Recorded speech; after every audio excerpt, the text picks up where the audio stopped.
he answered, "We will consider that at leisure. At present I content myself with saying this much. If a man put his hands to so weighty a matter without God, the wrath of God abides upon him. That which he covets will but bring upon him public shame, and even on finding himself in a well-ordered house, does a man step forward and say to himself, I must be master here?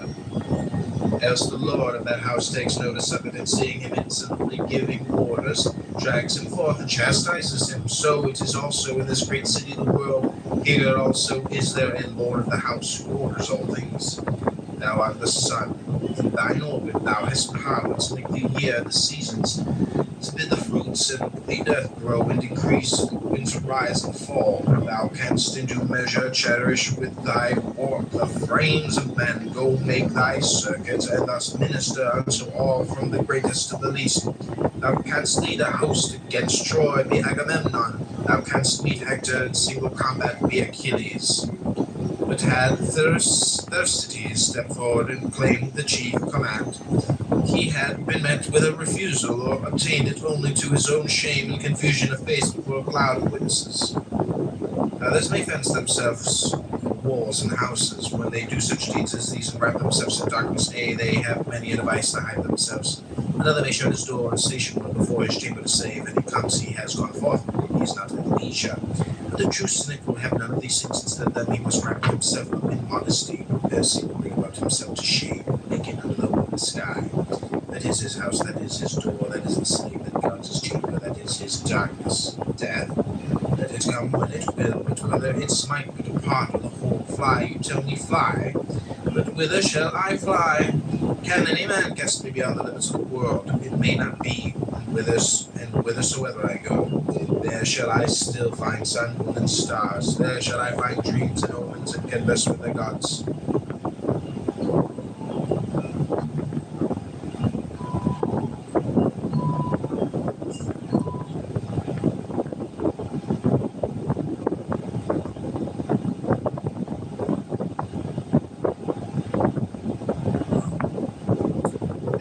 Trivial domains, and they're domains that matter a lot because they're quintessential in a lot of different domains of the economy, like engineering, computation, robotics, tech, basically, finance, AI is under tech as well, all that kind of shit. So then you also have like manual labor stuff too.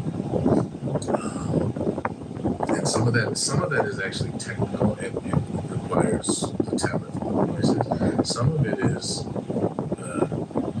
just cheap labor that we can get from elsewhere, like farming jobs and things like that. So it's a mix because you're talking about a lot of different parts of the economy in that sense. Yeah, and I think ideally what we want is a system where the Americans that can be trained to do these jobs and fill these jobs do so, and then we augment where it's really necessary. But I think I saw a post, being anti-H-1B recently, where like a university in Michigan was seeking an H-1B or an H-3B, I'm not sure exactly, but they were seeking a foreign staffing position for a women's soccer coach or something, and arguing that there are no possible female soccer coaches in America capable of filling this role, and they had to get an international soccer coach to fill this role. I mean, the H1 is like the first thing for the coaching. In order to get it, you have to have extensive knowledge to qualify and overshadow most candidates. I think it by the letter of the law you do, but I think there's an entire cottage industry of lawyers that get companies H-1B waivers. That is their entire business, is getting companies staffed with these waivers. And whenever you commoditize something like that, you get people who are very good at criteria in lots of situations and in lots of creative ways that the law necessarily didn't do. I don't agree with that. There's definitely corruption. There's definitely some funny stuff going on.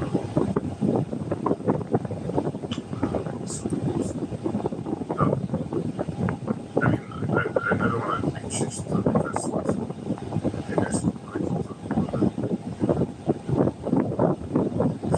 to explore something. Because of Mandel, you said you kind of juxtaposed globalist and isolationist, but I think they're two completely different dimensions of just different magistrates of they just don't compare. It's like comparing like old to art. Because to me, globalism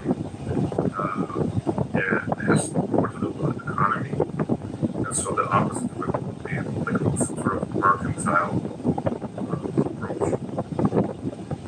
Because globalists can be isolationists, and at the same time, like isolationism is more interventionist, so it's more like a political stance more so than economic. So would you agree?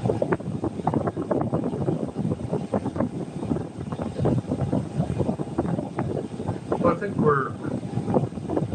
we might be conflating economic protectionism with military intervention as two kinds of the same coin. Our economy, the military, and our defense industry, they're very interlinked. And it is seen, you are hitting over the head with economic arguments when you talk about drawing down or reducing our military sphere sort of our control over certain bodies of water, like the Strait of Hormuz or other things. And our national like immigration policy is not really seen as like an extension of our military or national defense program. It's seen as pure economic benefit. So you're also having an economic argument for that, but there's no like separate. Someone's either filling the job and they're either a citizen or they're not. Right? They either have legal status through a waiver or a visa, or they don't. And those policies, it doesn't make you isolationist or globalist necessarily to be dealing with critical status. I don't think that meets that threshold.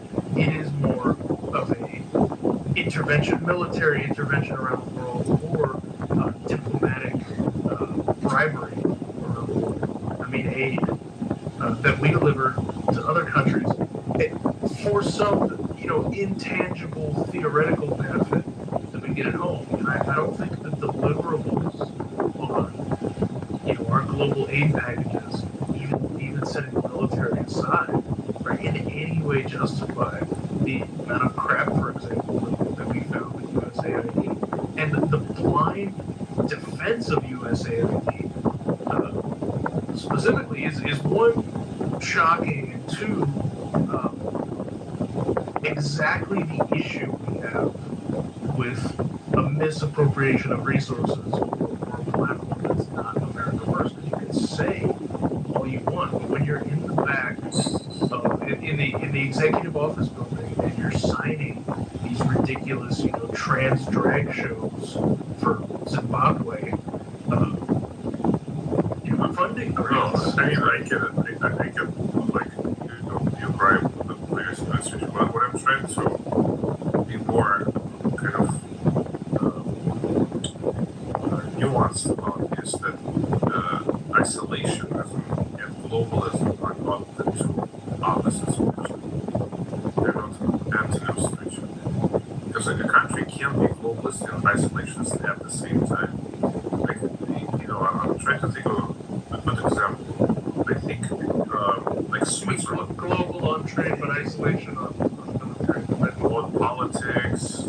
It's not just military, but just political involvement into world affairs. Like you take any of those, like maybe like Taiwan or Singapore, or what would be like other hubs that are very open trade, very like low tariffs and stuff. But at the same time, they want to have nothing to do with global affairs. They are present there as little as possible. But what I would, the way I would describe the current administration is that it is mercantile in terms of its economic policies, and it's interventionist, actually. So it's the opposite of isolationism, and at the same time, it's opposite of globalism. So they have focused on trade. They impose all those tariffs across the board, but at the same time, they're more than willing to get involved and engaged in public affairs. And I think one of the disappointments that led to MAGA race was that there was a false, juxtaposition of globalism to isolationism, and that is why people, within the month have questioned Trump and have gripes with Trump because they didn't completely like understand those two terms. They are completely two different planes. We have to move completely different type of things.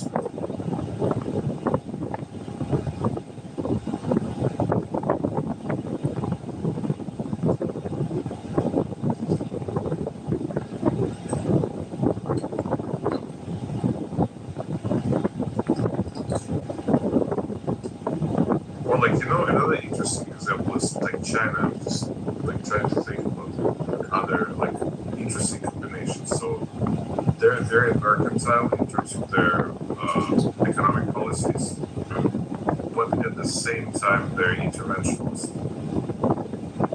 Also, they're very involved because that's very similar to the United States. The current.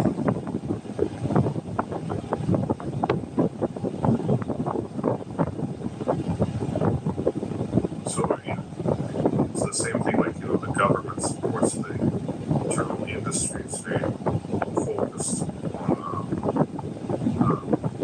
making sure that its whole infrastructure is very strong. What China has that we don't is if a Chinese corporation is doing something in its own interest that harms China in some way, the Chinese government snaps their fingers and it stops because they have control of it. We do not have that kind of control. And we are at the mercy of corporations' good sense, goodwill towards the United States body if they will do something harmful. And when we set fines super low and we bail them out, or give super light sentences or barely do a fine for doing things like creating for example. Right? We continue to invite corporate parasitism. And so if we're incentivizing our own corporations to offshore what they can and avoid taxes here if they can, but still utilize our military and the rest of our resources to defend their assets, then we're I'm not we're paying arguing our for connected that. money to the federal government, and for them to run and provide those services to other people is insane. No, I think everybody on both sides of the agree. Something like this is not very productive to allow global corporations to drain resources from the United States in terms of its legal shield and maybe using its military force to shield its financial interests, but at the same time not paying back with taxes, or like trying to avoid any kind of financial responsibility getting back to it to support the very infrastructure and defense that we just kind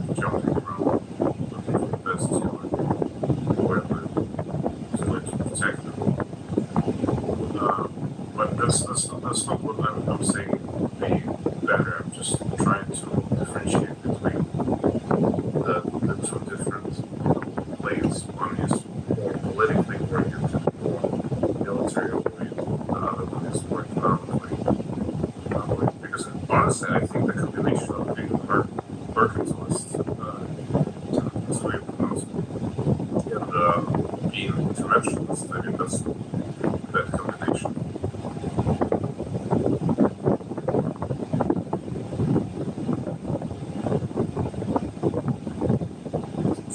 More globalist and isolationist, but that's more for smaller countries to afford being some sort of haven for business without spending anything to impose its power outside of its borders.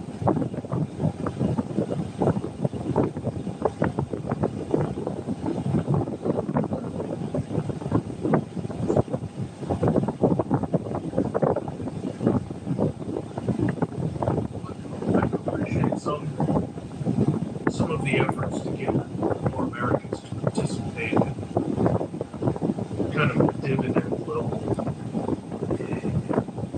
of our exploits around the world or the tariffs that we're able to charge, doing some kind of return on your tax service to average everyday people. Maybe it should look at people 18 years older, maybe it should look at a certain. Whatever happened to the freedom dividend? Well, yes, it's like that basically. That was to be funded with tariff revenue, right?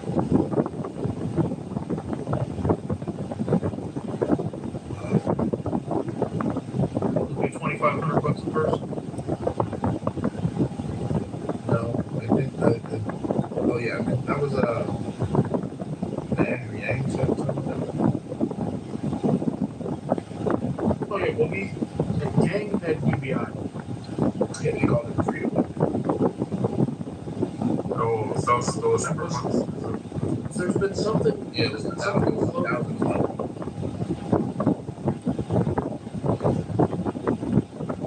That was the UBI. Yeah. What do you call it? Freedom dividend.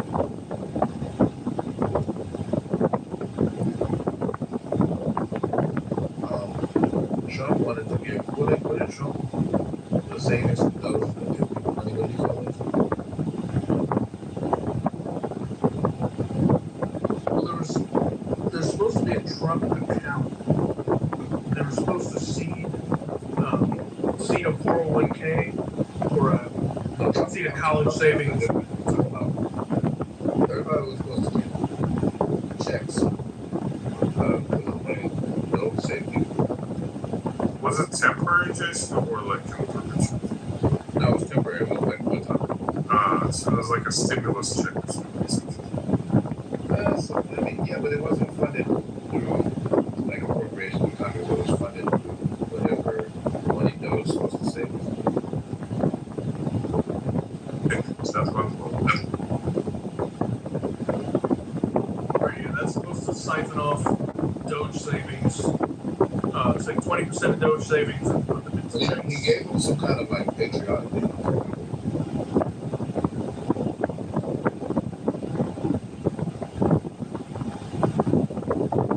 But that never had to fruition, so like a bunch of Republicans wasn't doing that. So they threw that out the window. I think what he was able to accomplish was the Trump accounts and then the checks to the veterans, 1775. Was it like a citizen's wealth stimulus or something like that? Well, the 1775 that was supposed to go to veterans. I don't even know if that actually happened, but that went further than other things we heard about. The Doge checks never materialized because you're supposed to get like $5,000. I think it was like something with a distribution amount of like $44 billion. And it never passed through Congress, so the payments can't be authorized by the president solely. But there's a carve-out with that is the savings magically never materialized in Congress, mainly because of the fighting that occurred where Trump could only basically scrap money back under his election or his executive powers, and Doge could, in effect, basically go after full funding programs.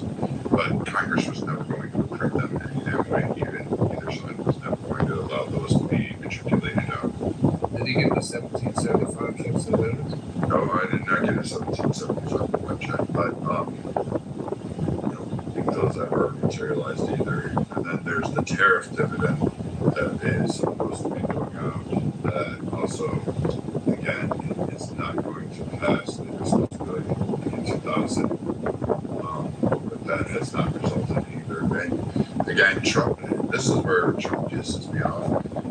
He says these things, but you have to get Congress to approve. And if you can't, well, then it's that issue because you only have power of the executive branch and you can't return that funding to the American people. You can't write checks for any money back out of it. I remember talking about it. I don't remember if you ever did this on this. Yeah, you couldn't even give the 1775 checks out either. So, I mean, Well, he did do Trump accounts and those. the Trump accounts are live. He did that through, and it's actually a good investment. Like every economist is talking about, like it's free money. Well, it's not free, but it's a good investment tool. We should look into it.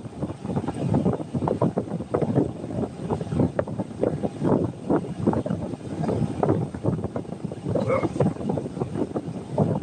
whenever I have one of these macros, I invite the macro account with everybody Trump. I'm gonna ask them about all the promises that he never kept.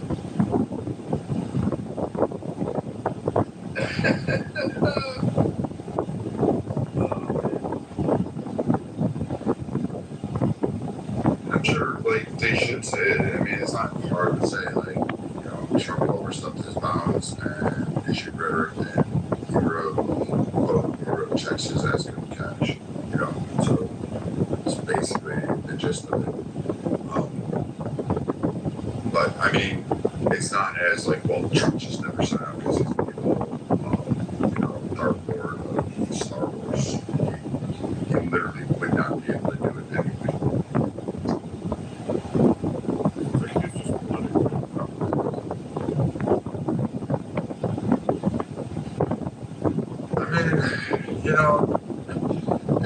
Did he successfully do the blue tax on tech? That's not you. That's not. He delivered on some stuff, I guess. No tax on overtime. Although, what's weird is some states are holding out against that. So it wasn't adopted by every state. I forget. I know that they were primarily Democrat states that were holding out against it. So that the states have to adopt that. So that's kind of I would say it's a win for Trump because he put it on the table. And if people are going, well, I still get taxed on my tips, or I get taxed on overtime, and your bonuses, well, you're gonna have to speak to your state reps because they need you to do it. Well, yeah, right. Just so you're aware, though, you have to make $37,500 in overtime in order to fully take advantage as a single filer.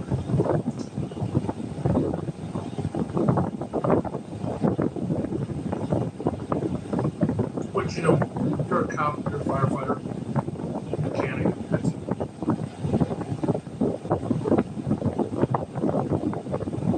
I don't know. There's plenty of jobs. You go right now. Go out into like the oil fields. Go work the energy corridors. Make that kind of money. Yeah, but I wouldn't say it's easy to work a bunch of extra hours in the oil field. Like it's easy to work a bunch of extra hours in fire service or I pull my car up on a construction site, open up the laptop for Netflix, and I'm leaving open.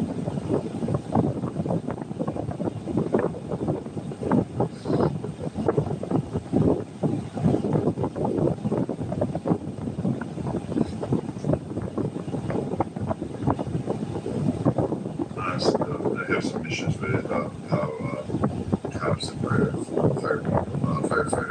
first responders get overtime and they can max out on it. I mean, I'm just saying our service people never got overtime. I kind of feel a certain type of way about it at times, especially when I hear that cops are doing TikTok dances and looking at the overtime budget for that. Why are you on fucking TikTok now?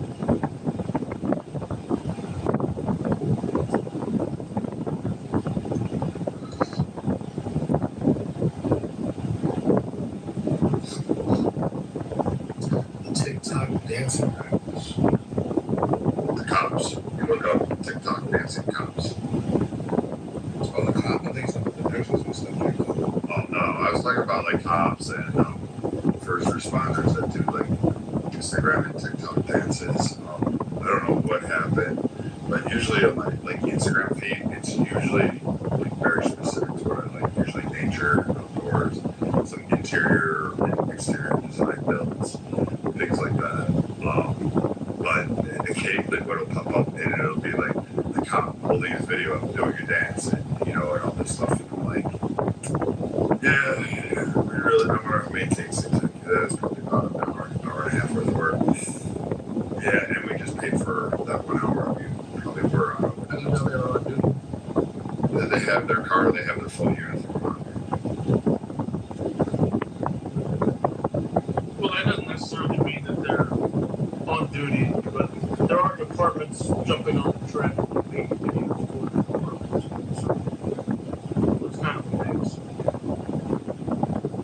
Well, like, if you have like a community outreach where officers are like out in the community playing basketball, they on duty.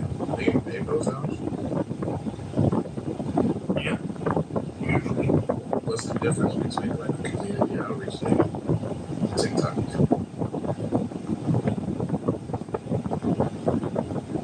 When it comes to the county or the city CFO or accountant, probably doesn't. Well, they can be with tax. Like, what is the TikTok personal here? I don't know, but I can see it bringing there's like a community outreach thing. There's usually policy on utilizing personal social media. Yeah, I'm talking about when the departments go and like, you know, to me, I can see that as like a community outreach or like a social, you know what I mean? Like they do care about like social relationships.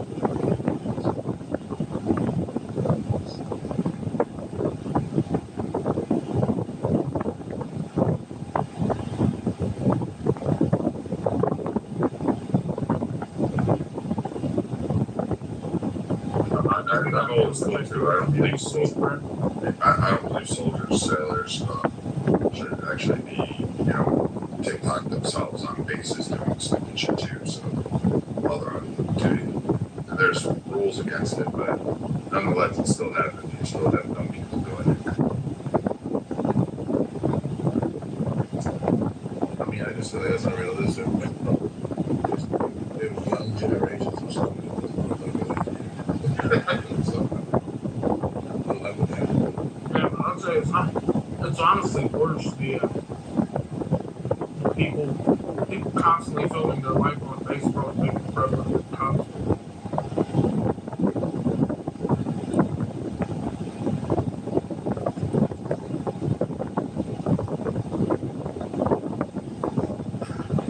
Did Pete access being so that you had to get your testosterone levels tested?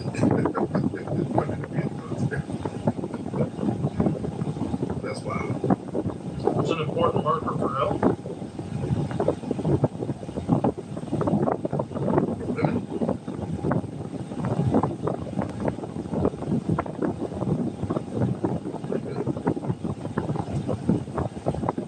Women have testosterone. I bet there's a different metric for what's a healthy amount. I know that's all different.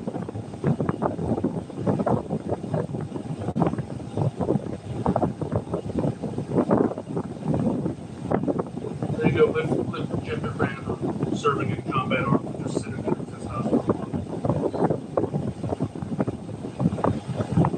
I don't think Pete access is a fan of steroids.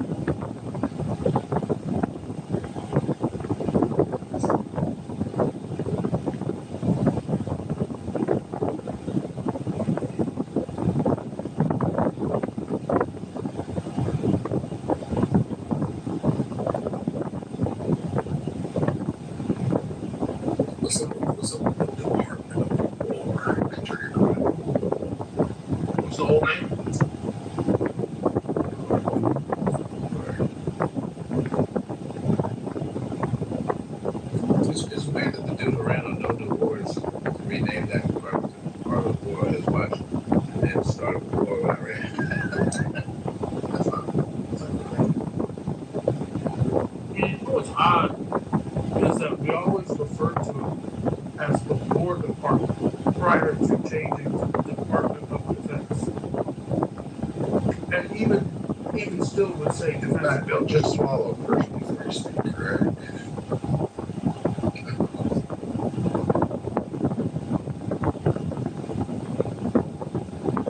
These are delicious.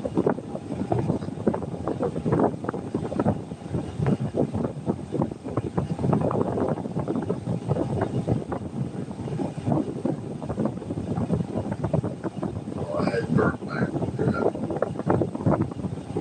Burnt lamb. Yeah, I bought a lamb. They chopped whatever, two of them, and I cooked it myself. I'm now cleaning it up. Fucking grease everywhere, and I still can't get this fucking cooking out after all these years. Why'd you burn it? Why are you like? Why are you like? I was a bit feeling like, do you want to learn? I'm taking a cooking class. I actually started signed up for the next one. They're like expensive, but it's at this kitchen supply place. They have this whole back thing, Le Sour is the name of the store or whatever, and they're going to give cooking classes. I started a beginner one in a couple weeks. But like, have you ever checked out how to cook with Paul? It's like a weekend of the internet. I was gonna say, if you follow Alton Brown, if you don't, you probably should. But he's put out a bunch of reels and a bunch of videos of like very basic home cooking based cool stuff over the last few months. And most of it's all amazing. But so like to me, YouTube video tutorials are actually because you can follow them step by step. There's like a modeling element to it. I learn a little better that way. But like anytime I want to learn how to cook something new or something just good, I literally find several YouTube videos. Pick one that is like more or less easy to follow. And just kind of watch it a couple times and follow the steps. You know what I mean? And that way you're not letting it hang in. You have somebody like guiding you. And then once you do it a couple times, you kind of do it on your own. I hear you. Yes, I would assume I have. They do sit on you, but I'm actually usually doing like a multitude of other things. I multitask. You guys help keep my mind kind of on point, oddly enough. But like right now, I've cleaned my place. Let's see, what else did I? Oh, I balanced sickness policies for the Southwest. I went through and audited 300,000 claims on my level, and and I cleaned 3 bathrooms in my house. So, and then I burnt a lamb instead of cleaning. Did you cook pretty well? Good. You cooked it in a pan. Yeah, but I only have one pan. It's like a what do you call them? Cast iron skillet things. You know, the cast iron. It was good to have like an oven, Yeah, I have an oven, of course. you can put lamb in the oven and it cooks, right? Yeah. No, that's actually like really legitimate for cooking steak, especially if you have a thermometer. Protein. Go sear it off, and then You can sear it, and then yeah, they finish it off in the oven. and you don't have to really deal with the oil as much. Work well, but Pan fry is not a bad way to go. It's not like an active pan fry. It's a lot more variable, especially with the split. You gotta be watching it and flipping it. Yeah. yeah, I learned that too late. Where were you guys like an hour ago? You should have asked this about fucking cooking steak. Just do it. Well, you know, so you break you're kind of like a Yankee man. You know how to do it, but shit, I don't know. Well, literally, bro. You spend like what? I'm not show you how to cook it. I can show you in a way where you'll be able to replicate it. Like, it's not that different. Now wait, Brad, were you cooking on like high or full bore gas, or were you on like medium?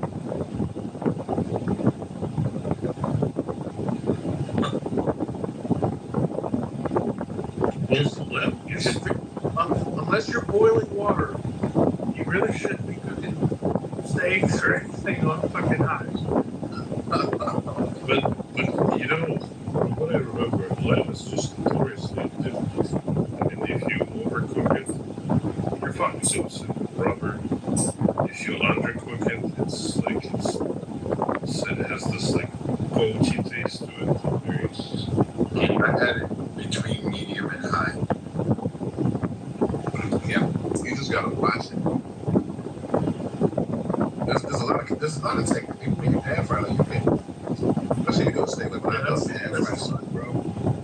You wanna do like a base like you put butter, garlic, rosemary.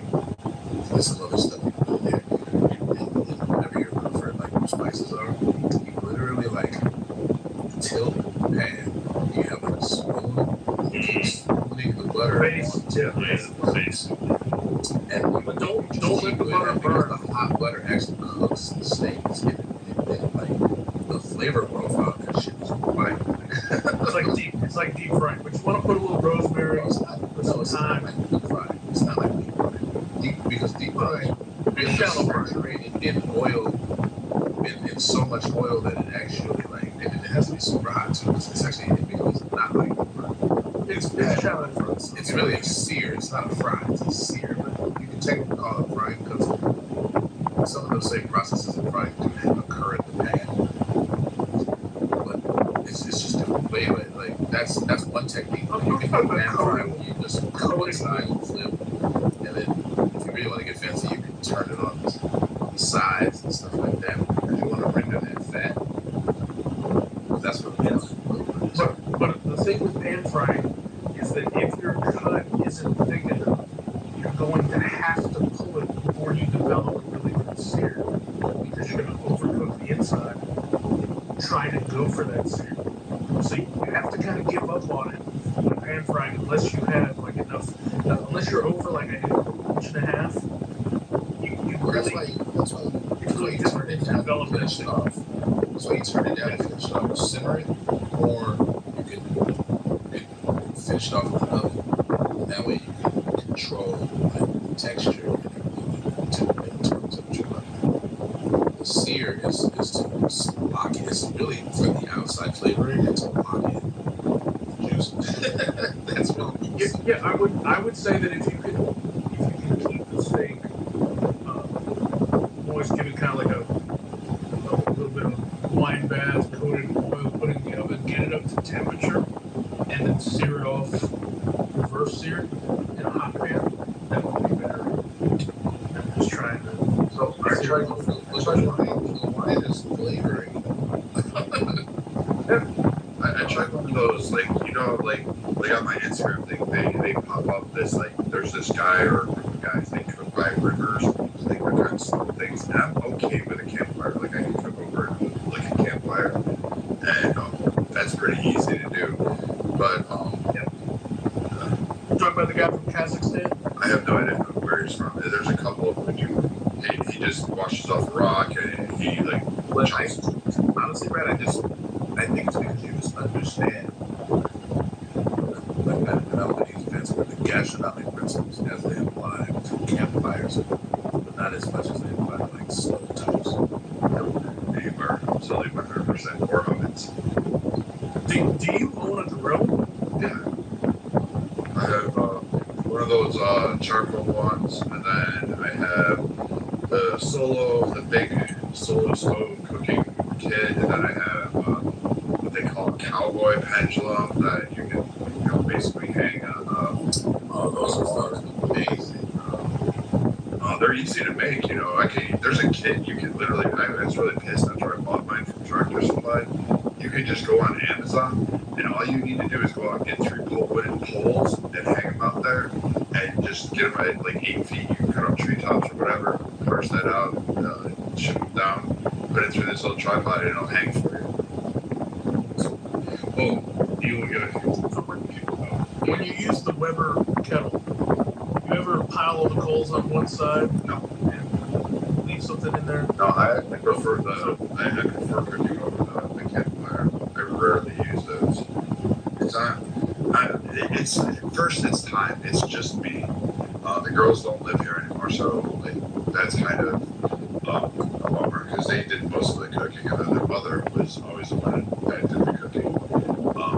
And then for me, I'm usually just so busy that I just like it's got to be fast. Or if I'm sitting out by a fire, it's relaxing tonight. I've got a bottle of bourbon. I'm gonna drink a couple of glasses. I'm gonna eat a steak or a fish I caught or some animal I shot, and then we're gonna pretty much have a good time. So you can toss one of those coals from the fire underneath a chimney and get some charcoal going rather quickly. I recommend using lighter fluids to speed it up, but you get a lot. You get a lot out of the circulation in your direct cooking. And it's just not something you can do in front of the fire. You're either on the fire or you're away from the fire. I've already used lighter fluid if you can start any kind of fire. There's a trick I learned when I was a kid. You grab one of those old Altoid tins. You take a nail and you hammer a hole in the top of it. You cut up strips of your old white T-shirt, which is got to be cotton. You cut it up, put it in there, put the can in the fire. That smoke will go out, and as soon as it cools down, pull it out. All that T-shirt material in there will become instantly. As soon as the spark touches it, it'll burst up in flames and burn for like 5 minutes. That shit's like easy to do. So, one of the my clients, he just recently got this fucking amazing Lynx professional grill ready to Twitch. I was talking to him, I was like, you get something like That's a sear burner. That's fucking insane. That's hot as shit. I've used one of those. It's amazing. Infrared sear burner. Yes, it's the Okay. Yes. all infrared burner. So All infrared. But yeah, exactly. So he can do like potassium or whatever he wants. No, I was talking to him and he introduced me to the term Pittsburgh crust or something along those lines. There's a good story about it. The reason why they call it Pittsburgh is because of the steel industry in Pittsburgh. So the guys who worked on those plants, they would just throw stakes on the top of the mountains. Are you kidding me? Yes. cowboy ribeyes, like 12.50. That's it. What's 900? They just So I cook skirt steaks directly on the coals, and if you go because skirt steak has a little more fat than normal, I would go exactly 70 seconds per side and 10 minutes in aluminum foil. That's the best skirt steak you've ever had in your life. Cut it against the grain. But when he told me about that, I was like, this must be like an old West thing. If you throw anything on this like melted steel, it's just like burned instantaneously. So what happens? What happens is, at least with the charcoal, right? Less so with this, but you're kind of creating it. Is that the crust and the burnt charcoal that you're kind of making, they melt into each other and it becomes almost like a part of the crust. It's a part of the crust. Especially the ash of the coals. You let the coals turn white and get it done. Now that sear burner goes 1250, 1500 degrees. I do picanhas on those because my building has built-in burners on the gas grills, so I can just turn that thing off and I lock in the fat caps, and then I kind of let them sit around the infrared burner and don't even mess with the rest of the grill, and rotate them for a few minutes afterwards, and they're perfect. Yeah. But I love cooking picanhas, so I got pretty good at it. I decided to make it a science. A lot of people don't cook them properly because they don't trim the fat, and they also don't know what part of the actual cut is the picanha. Because when you get a top sirloin calf or a rump calf from the grocery store, they don't send you just the picanha. They give you extra meat, so you have to know what you're cutting to get the most out of that cut. Yeah, I fuck with picanhas because I like Brazilian steak places. So I actually discovered, like I had eaten that part of the cow before, but it became like a distinct thing when I started going to Brazilian steak. They bring them around, they cut little pieces off and shit. Like, they call them picanhas. Oh, okay. Just have you noticed how they bring you the shitty stuff first to get you both? Oh yeah. No. No thank you.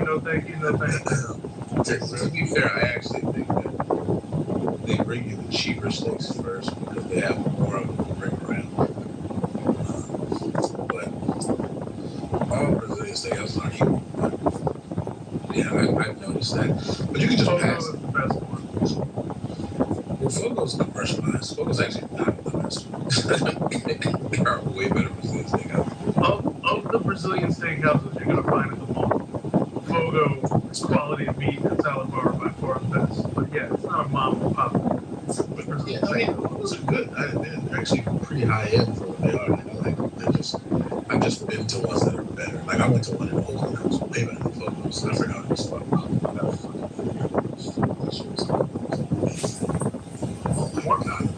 One of the best ones I ever ate at was actually up in Washington. I feel like the ones in Brazil are fucking the shit though. Like the actual authentic ones. Well, yeah, but you also have a different quality of cattle. They're using fresh rock salt. I think the salt flavor makes a big difference. But also like Argentinian Brazilian cattle is far superior to American cattle. They have any cattle. Well, some of the good ones. I keep cutting you off. I'm sorry.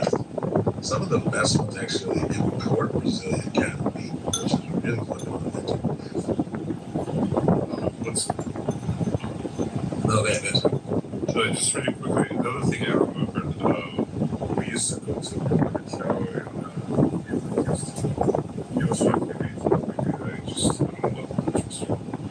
But they also, like the first time we went there, I didn't realize they charge for water. You know, like how they like water for help. Saratoga, motherfucker. Yes, it's like a nice sparkling water. How nice it is. they charge you for that. That's outrageous. It's like $7 a bottle, bro. Exactly.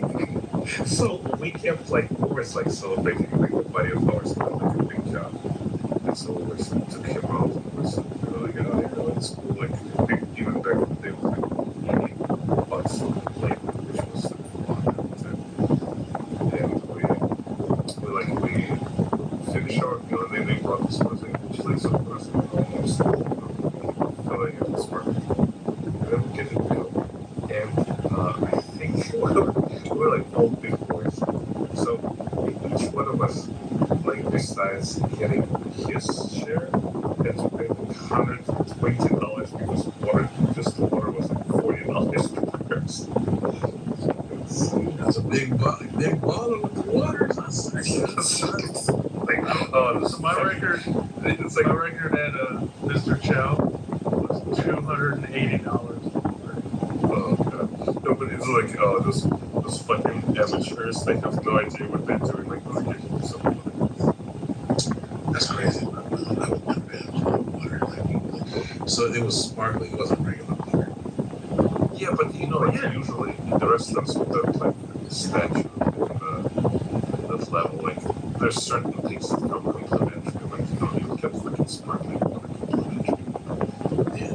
But no, they squeeze you like Not Miami. Shit. But even the still, like when they offer you still or sparkling, you're gonna get charged. You're gonna get served bottled artisanal water. And if you want tap water, you have to specifically say, like tap water. no fuck. Everything misjudge the shit out of it. cheese. There's nobody even cheese balls documentary. Yes. Okay, because How I is it ate a caged? shit ton of those last time I That's made not. them.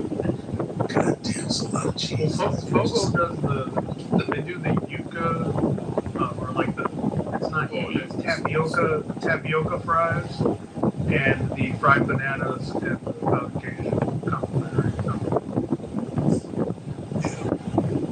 Oh, You know,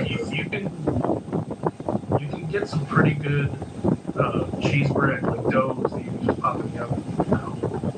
Shit. I think I fucked up because I ate a crap ton of those and it like filled me up. So I couldn't eat as much meat as like and I think that's the purpose of them. you know, also when when I was they had this Indian restaurant. And at the time, we would go there for buffet on a Saturday. And we would just gorge and have like a house with like 5 guys. And we would just gorge them and just put them out of business. And whoever ate the most would not have to pay for their bill, and we just get measured in plates. Usually, would be even amount of plates for everybody. So the tiebreaker was those like deep fried, like sugar balls. You know what I'm talking about? Like sugar balls. It's like deep fried. It's like deep fried, like it's dough balls, but they like deep fried with sugar. Like donut holes. It's sort of like that, but like the Indian version when they like deep fry them and there's like a syrup, like syrup on top. So we would get like a pile of them and we would just go around the table one by one until people would just give up. The last person standing and get this bill, get it out later. Have either of you guys ever had Mr. Chow chicken satay? No. Okay, it is insane. First of all, it's like $20 a skewer, which is insane. However, it's worth it because their chicken satay is fried. Then they apply the curry sauce, which is amazing. Then they cover it in like this sweet condensed milk based glaze. So it's an appetizer, entree, dessert, all in fucking. Efficient. It's phenomenal. I think the last time I was there, I had like 8, which is insane. And they're not small.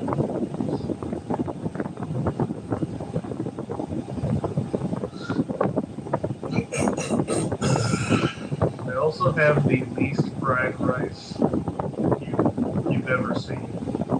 It's almost imperceptible that it's fried. However, it is amazing. I don't know why, but for some reason edamame works in it. But it's the weirdest thing. It goes with the meal phenomenally. It's just not what the fuck you're expecting for outside of fried rice.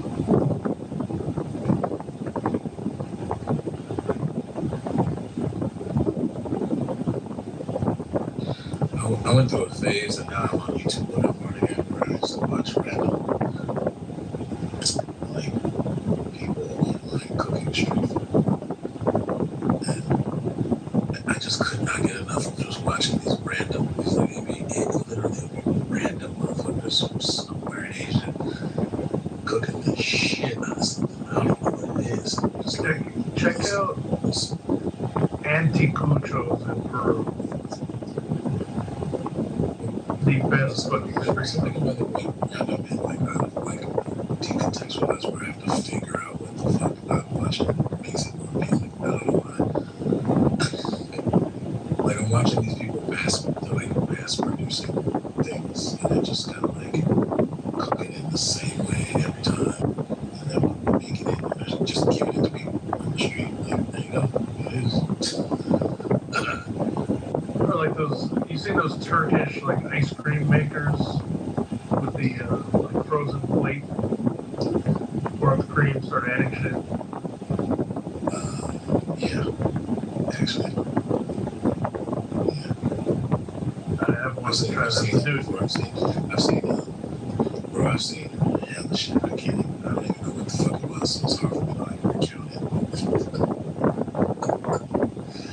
Like, one time I saw these motherfuckers, I think they were making, what the fuck is that shit called? It's like really doughy. I think it's from Japan. It's like this dessert ball thingy, so you have to like. What is it like? What is it called? Like, Something like that. Fuck, I forget. They haven't been lying to us from Japan. It's really good. But anyway, I was watching them make it old school, and they were beating the shit out of this dough, bro. Like these hammer things. And there was 3 of them, and they ended up timing it. Oh, yeah, I've seen that, yeah. And I was like, whoa, they are really going to town on this shit. Like, and they made like an industrial size. It's like this, it's like taffy, like consistency. Yeah, that's what you do. Okay, no cheap, man. But like old school, like these motherfuckers had hammers and like a stone bowl. And I was just like, wow, they are going to town on that shit. I never seen mochi made before, so it was kind of like fascinating. You know, right now, this dude, he's literally cracking eggs on the head with this big ass fucking grill. And he's making Japanese style egg baking pancakes on the street. Do you ever watch this? He's like a younger chef who has like a very like hip, YouTube channel where he does different things, like different foods. Like he did make one that does it with chocolate, different types of chocolate, and like watermelon, like watermelon steak and stuff. I'll send it to you. My son is waiting. He loves watching it. It's kind of because it's like kills the world. Yeah, so in Japan, he went to the legendary fish market. They left him in. There was like a special guest and stuff, and they showed like how they got the best. Some of those cuts are like $5 million just for one cut. It's lupin? Oh, the whole coral. Because it's only the fatty section of those. It's kind of like the wagyu. Yeah, but they pick apparently, so there's like one winner, so they go through the whole market, like all the fish that gets through, they pick like one. That tuna is the winner, and that tuna gets sold for, I don't know if you've ever seen it on the money. And then they do cuts out of it, and each cut has like a different level of importance and monetary basis. So they let you try like the most expensive part of the tuna. It's incredible. It's really these motherfuckers are making a lot of whatever the fuck this is.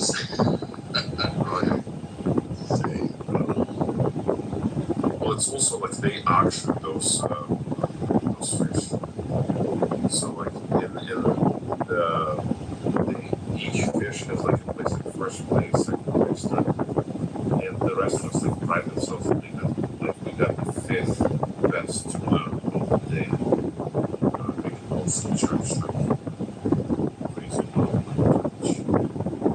That's sushi. I guess it's not even just the food looks good, because actually what I'm watching right now, I don't know what the fuck this is, so this really look good, because I don't know what it is, but it's the process. I'm fucking fascinated by the artists.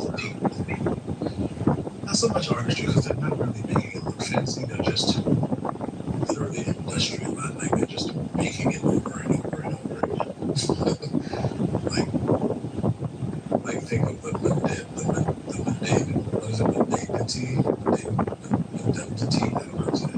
dayness of like watching people make burgers at McDonald's all day. They're just doing the same shit over and over and over again. think it would be for some reason, 'cause I don't know what it is. mundane. It's a word choice. I think it's mundane. I think there is a word. I just don't know what it is. It's the mundaneness.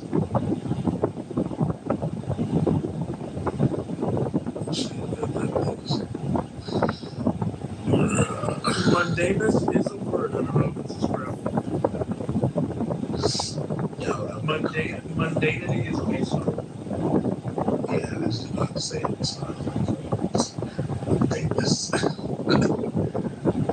Those motherfuckers are deep frying whole chickens. That's wild.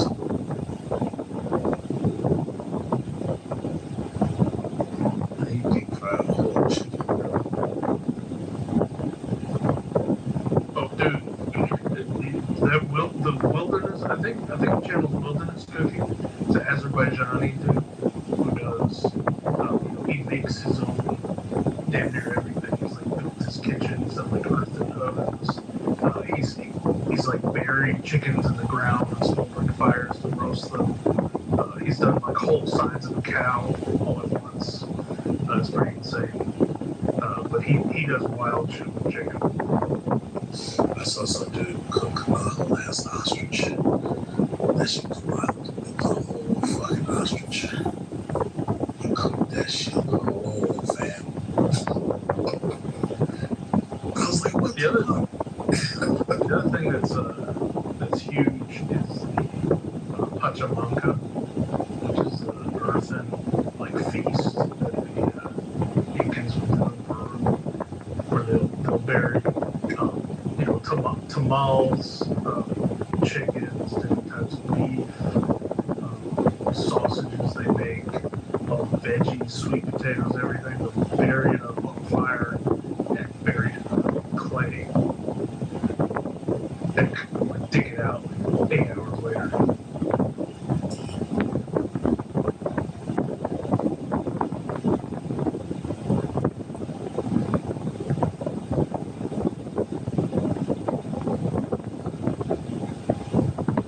Then, you ever seen Genghis Khan's favorite steak recipe?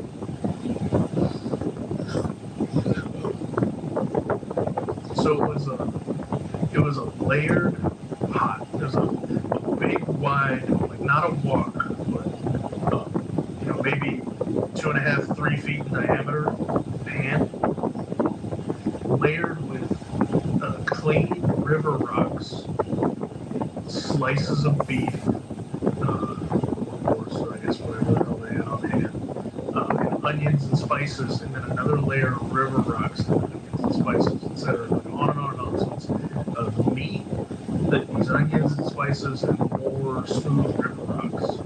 And what would happen is you would then fill it with water, you'd set it on the fire, and the meat would boil. And as the water evaporated, the meat would actually start to sear on the rocks. So it was kind of like a sous vide cooking method for meat, only it's directly touching water. And as it boils off, you get the meat starting to sear on the rocks. And so you finish it, take it off, pull the rocks out, and you have all this seared thin slice of beef, all the spices and everything left. Okay, it's pretty awesome.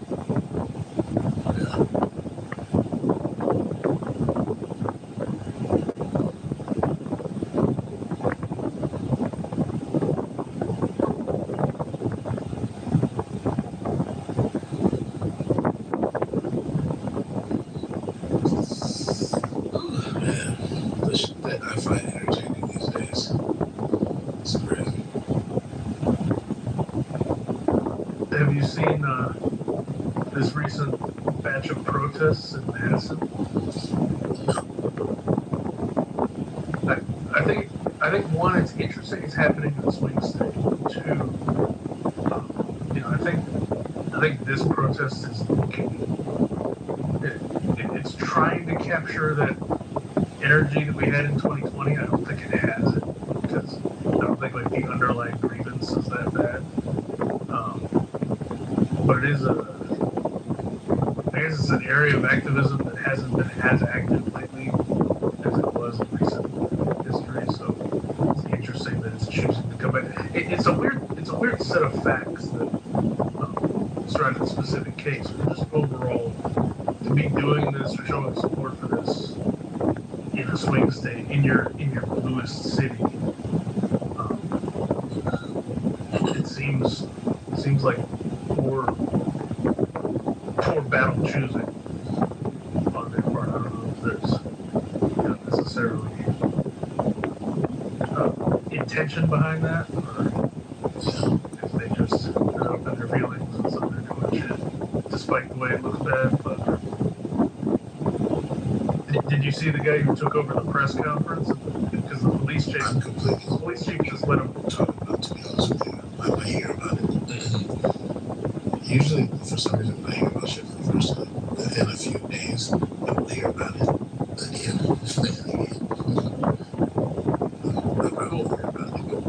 The reason it happened a couple weeks ago. The recent story is all about them kind of dismantling the chop zone that they had set up in the city. But shortly after the incident occurred, the police chief allowed a protester with a megaphone to come up and have the microphone as long as he wanted. And the guy went on to raged rant that is pretty epic, actually.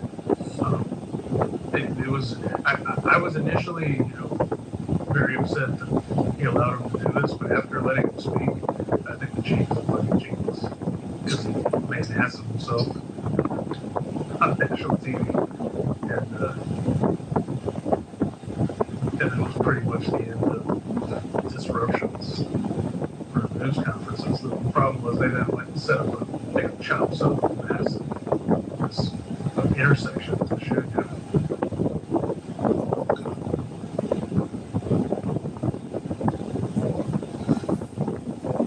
Somebody makes egg bomb shrimp fried rice for no reason. Uncle Raja approved.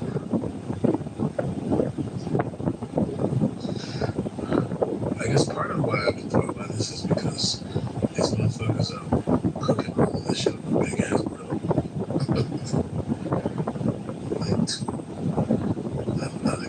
Like, they're not really spatulas